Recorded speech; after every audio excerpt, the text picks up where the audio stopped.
There's a moment, maybe you've had it already, where you look in the mirror or you're sitting alone at night and something feels off. Not sick, not sad exactly, just not you. Like you're watching yourself from somewhere slightly outside your own body, like the version of you that used to laugh loudly, make plans excitedly, and feel things deeply has gone somewhere, and you don't know when it happened. You don't know where that person went. You scroll through old photos and think, I remember being that person. I remember feeling like that. Why don't I feel like that now? Maybe people around you haven't noticed. You still show up, you still function, you go to work, you answer texts, you make dinner, you smile when it's required, but inside, it feels like the lights have dimmed, like something fundamental has quietly slipped away without you ever getting a chance to say goodbye. This isn't a video about diagnosing you. It's not here to tell you something is broken. It's here to explain something that millions of people experience and almost nobody talks about clearly: the gradual, invisible process by which life can reshape who you are without you ever choosing it, and more importantly, what you can actually do about it. So let's talk about why you don't feel like yourself anymore. The first thing to understand is this: you didn't wake up one day a different person. This didn't happen overnight. The shift was so slow, so gradual, that you barely noticed it happening, which is exactly why it is so disorienting when you finally do notice. Think about it this way: if you put a frog in boiling water, it jumps out immediately, but if you put it in cool water and slowly raise the temperature, it doesn't notice until it is too late. Human beings are exactly the same when it comes to identity drift. We adapt, we adjust, we cope, and in doing so, we slowly move further and further away from who we actually are.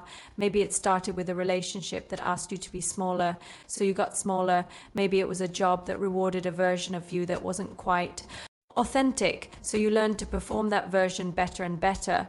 Maybe it was grief or failure, or a long stretch of overwhelming responsibility, and you just had to survive, so you put parts of yourself on hold, and then on hold became gone. The tricky thing is, every single one of those adaptations made sense at the time. They were survival strategies. They were reasonable responses to real circumstances. The problem isn't that you made those adjustments. The problem is that adjustments have a way of becoming permanent if no one is paying attention. And for a long time, you weren't paying attention. You were too busy just getting through. This is not a character flaw. It is not weakness. It is what happens to human beings under sustained pressure. And recognizing it, actually naming it, is the first step toward changing it. Let's go a level deeper. Why does this happen from a psychological standpoint?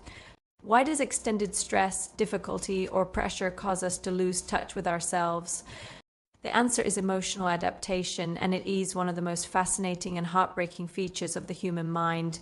Emotional adaptation is the process by which we adjust our emotional responses to match our environment. On the surface, this sounds helpful, and sometimes it is. If you're going through a painful divorce and you learn to function despite the grief, that's adaptation working for you.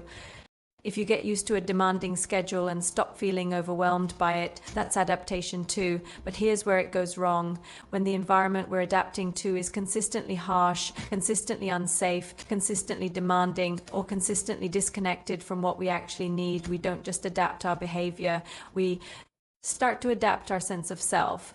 We begin to suppress the parts of us that don't fit the environment we're surviving. You were spontaneous. Spontaneity felt risky in your environment, so you learned to plan everything obsessively. You were sensitive. Sensitivity got punished or ignored, so you learned to shut it down. You were creative, optimistic, warm, playful. Those traits didn't serve you in whatever crucible you were walking through, so slowly, quietly, they went underground. Emotional adaptation isn't a conscious choice. You don't sit down one day and decide to stop being yourself. It happens beneath the level of awareness. It happens in the way you start biting your tongue before you say what you really think, in the way you stop mentioning the things that excite you because nobody seems to care, in the way you rearrange your desires to match what seems achievable rather than what actually matters to you. Over time, the adapted version starts to feel like the real version.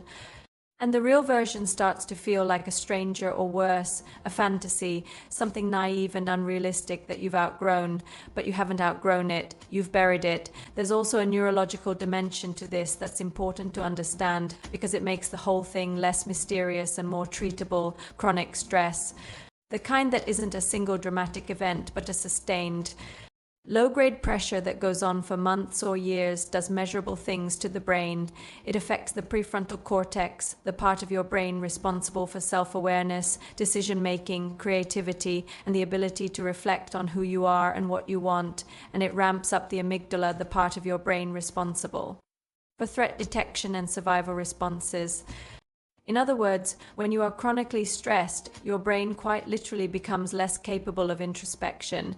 You become less able to access the reflective, self-aware part of yourself that knows what you value, what you enjoy, what you feel, and you become more ruled by the reactive, defensive, threat-scanning part that is just trying to keep you safe from the next problem. This is why people going through extended difficult periods often describe feeling like they've lost their personality. They haven't lost it, it's been temporarily overridden by survival mode. But survival mode was never designed to be a permanent state. It was designed for short-term crises, when it becomes the default, when it runs. In the background for years, it starts to reshape how you relate to yourself at a fundamental level. You stop asking, what do I want?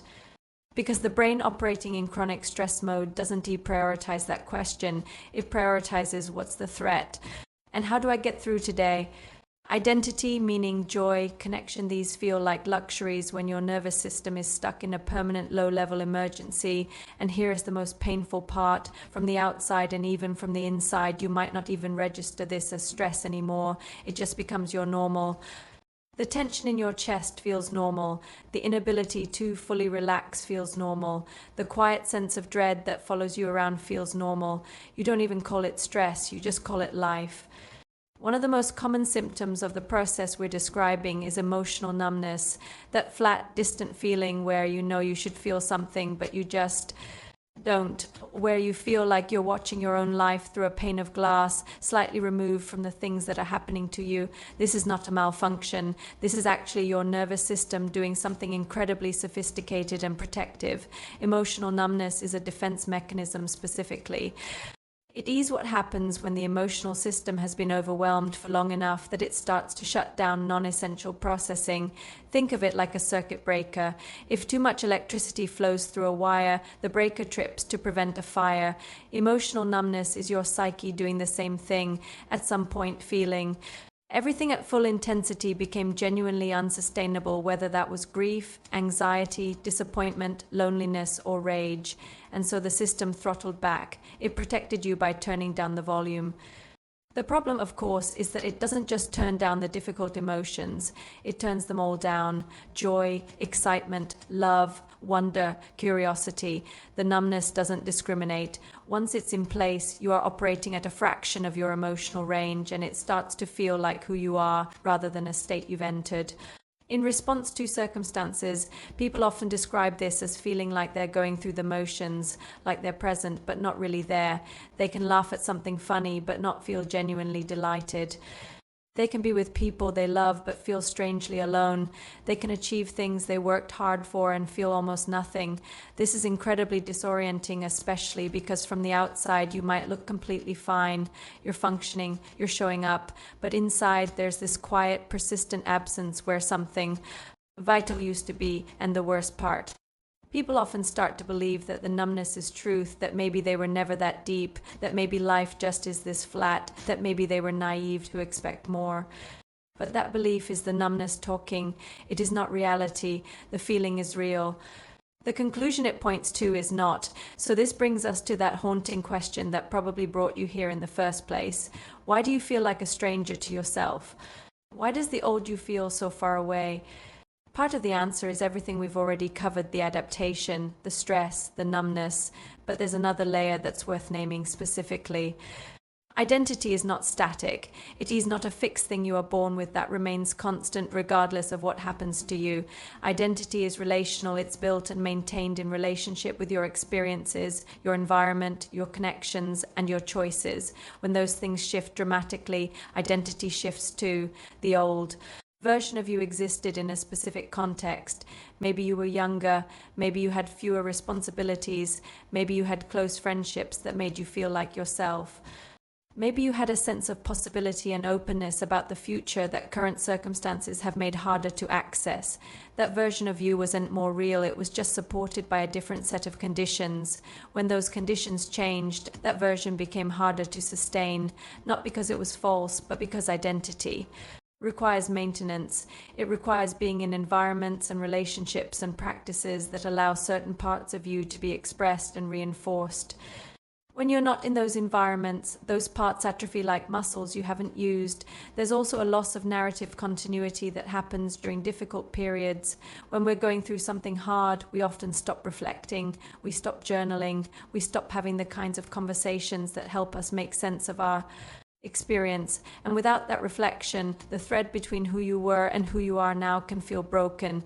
You remember the old you, but you can't quite trace the path that led from there to here, and that disconnect is profoundly disorienting.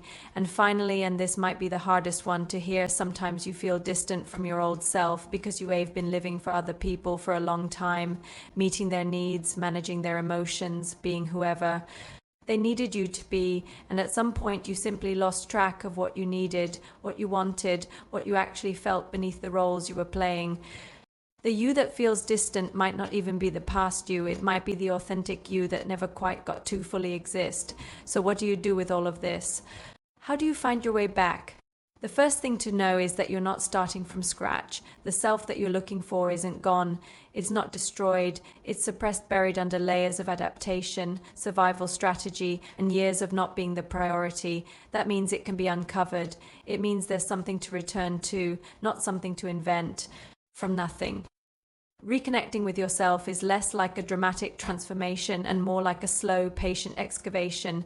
You're not going to wake up tomorrow and feel like yourself again, but you can begin today to move in the right direction. Start with the small things that used to matter, not the grand ambitions, just the little things. The music you used to love that you haven't listened to in years, the way you used to spend a Sunday afternoon, the kind of conversations that used to light you up. The hobbies or interests you put aside because life got serious, these aren't trivial, they're breadcrumbs. They're the trail back to something real. Start paying attention to your body, not in a clinical way, just notice what makes you feel a little more alive versus a little more dead inside. Your nervous system has not forgotten what it's like to feel good. Even beneath the numbness, there are moments fleeting, maybe where something catches your attention, where something feels interesting or pleasurable or right. Follow those. They're signals. Reduce, where you can, the chronic stresses that have put you in survival mode. This is not always entirely within your control, but often we're carrying things we could put down, commitments we said yes to out of guilt, relationships that drain without replenishing, standards of productivity that would exhaust. You can't recover yourself in an environment that continues to require you to abandon yourself, create space for reflection. This doesn't have to be journaling, it can be a long walk, a conversation with someone you trust, sitting quietly without your phone. The goal is to reactivate the part of you that thinks about your own life rather than just running through it. Ask yourself the questions you've been too busy to ask. What do I actually want? What am I actually feeling? What matters to me now? Not what mattered to me before, what matters to me now? Be patient with the grief. Because part of reconnecting with yourself involves grieving the time that passed, the parts of yourself that were suppressed, and the experiences that contributed to the drift. That grief is legitimate. It deserves acknowledgement. Skipping over it won't get you there faster. It'll just mean it resurfaces later.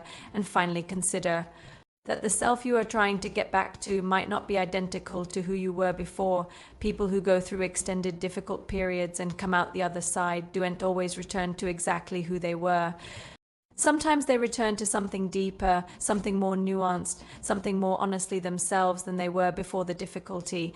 The goal isn't to go back, it's to come home to whatever version of you is most true, most alive, most genuinely yours. You didn't disappear, you adapted, you survived. And now, if you are asking this question, if you are sitting here wondering why you don't feel like yourself, that is the most hopeful sign of all. Because it means some part of you still knows the difference. Some part of you still remembers. Some part of you is still reaching toward the surface, still looking for the light. That part of you hasn't given up, and neither should you.